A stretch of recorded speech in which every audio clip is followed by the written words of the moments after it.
Hey guys, it's Tiphanie, and today I wanted to talk about some books that I am planning to read in 2018. Now, granted, my track record with TBRs is not great, but maybe it's because those are short-term TBRs. And maybe if I tell myself I want to read books sometime in the year, I'll do better with it. I'll even make a checklist in my bullet journal. Guys, it'll happen.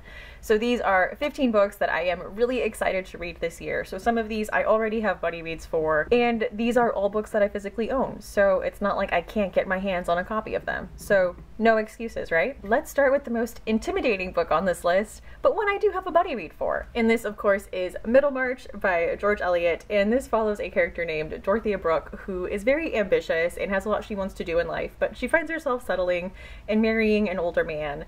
And she discovers that maybe that wasn't the best idea for like an ambitious young woman. She becomes really bored with married life, and then she befriends her husband's cousin. Her husband's not a fan of this, so he puts a provision in his will that she basically forfeits her whole inheritance from him should she decide to marry his cousin after he dies. So lots of thoughts on happiness, marriage, ambition.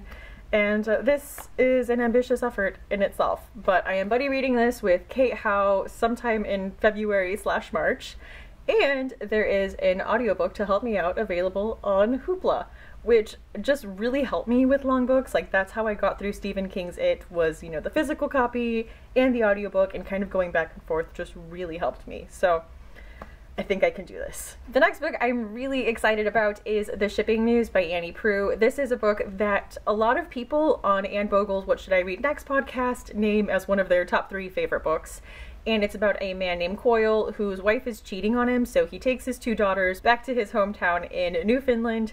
And I have a real soft spot for stories about people going back to their roots and discovering things about themselves and like who they are versus like who they were and growth. And I'm gonna guess that Coyle learns a lot about himself and maybe ponders the possibility to love again. So I am looking forward to this. This is The Shipping News by Annie Proulx. The next book is Salvage the Bones by Jesmyn Ward. This is about a 14-year-old girl named Esh who finds herself pregnant in rural Mississippi days before an impending hurricane.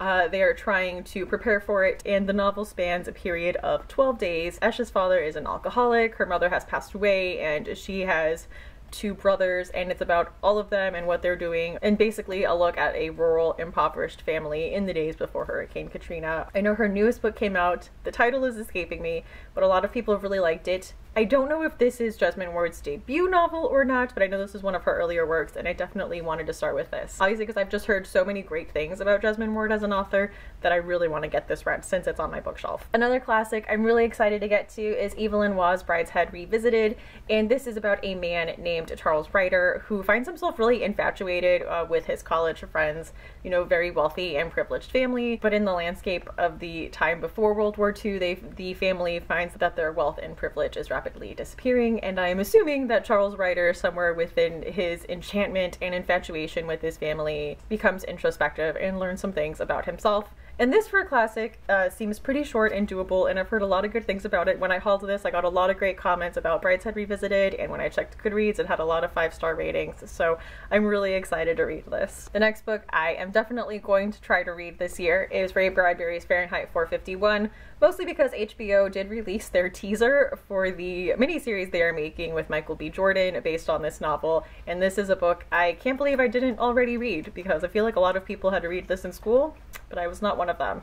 So I know this is about a character named Guy who, you know, lives in this world where people are obsessed with TV and firefighters go and burn books, and he finds this eccentric young woman who, I don't know, changes his mind. I really don't know because I have never read this. Modern classic, impending HBO series, needs to get done. The next book I want to read is about an old man who is a widower. His wife had died 7 years ago. He is a documentary filmmaker, and his friend has this great idea. Like, hey, why don't you hold fake auditions for a new wife? Like, wouldn't that be funny? Doesn't that sound like the setup for a rom-com? Well, you're wrong, because it's a horror novel. It's Audition by Ryu Murakami. I haven't read this book, obviously.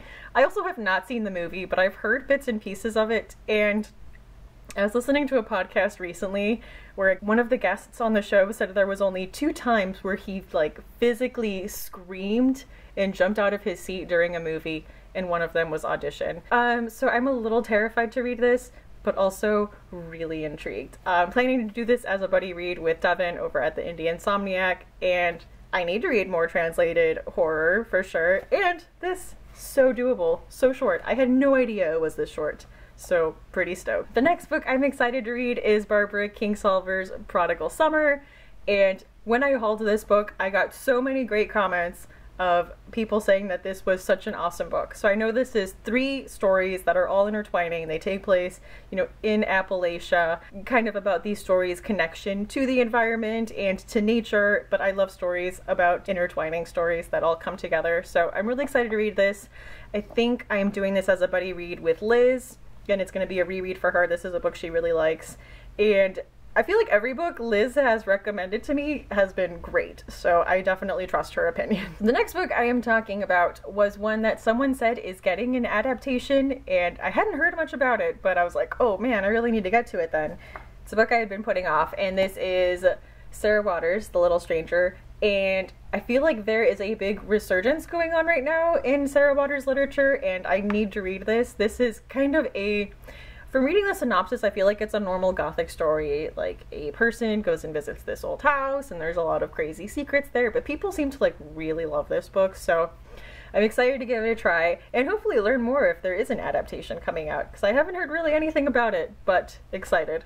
The next book is a little on the strange side, and this is The Library at Mount Char by Scott Hawkins. I think this is Liberty, like Book Riot's Liberty is like one of her favorite books. So the synopsis is so weird, but it says it's about a woman named Carolyn and her adopted siblings, and they were kidnapped and they're under the care of a man they call Father, who may or may not be God, and they're trying to escape. So it's like all kinds of weird sci-fi fantasy-esque, but also horror.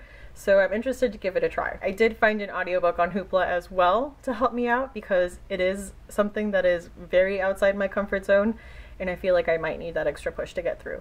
We'll see. Next up is The Land of Love and Drowning by Tiphanie Yanique.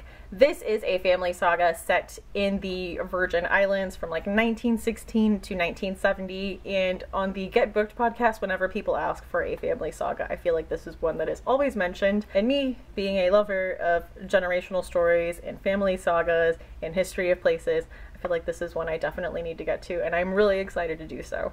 Next up, we have some historical fiction with Julia Alvarez's In the Time of the Butterflies.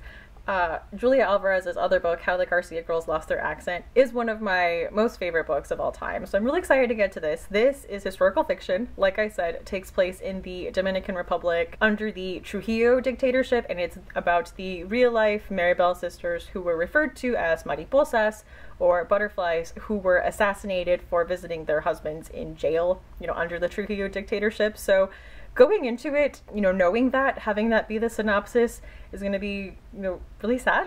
Next up this year is a book I promised to get to, and I've been saying that for a while. This is Anthony Marra's A Constellation of Vital Phenomena. This takes place in 2004 Chechnya, where a girl finds herself alone after her father is kidnapped by Russian forces, and runs to her neighbor who is a physician, and he ends up taking care of her, and their 2 stories coming together, in the backdrop of 04 Chechnya.